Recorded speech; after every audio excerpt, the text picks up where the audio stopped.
প্রস্তুতি কেনাকাটি অলমোস্ট আমার সবই হয়ে গেছে। এখন শুধু কয়েকটা ফাইনাল ডান্স রিহার্সাল দেয়া বাকি আছে।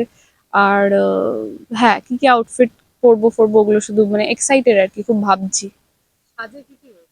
সাজ একদম মানে গায়ে হলুদ, একদম বিয়ে, দেন সঙ্গীত হচ্ছে আমাদের একটা, তারপরে বিদায়, সবকিছু এরকম সুন্দর সুন্দর আমি আলাদা আলাদা করে সব লুক প্ল্যান করে রেখেছি। না, আমার এক্সাইটেড লাগছে, মানে খুবই এক্সাইটেড লাগছে, মানে কখন এটা করব, কখন এই সাজটা সাজবো, কখন সুকান্তকে দেখবো, এইরকম টাইপের একটা এক্সাইটমেন্ট হচ্ছে। হ্যাঁ, ও তো অলওয়েজ, আমি খুব প্যাম্পার্ড, আমি আমার ফ্যামিলিতে আমার মা বাবার কাছেও খুব প্যাম্পার্ড, আমি সুকান্তর কাছেও খুবই প্যাম্পার্ড।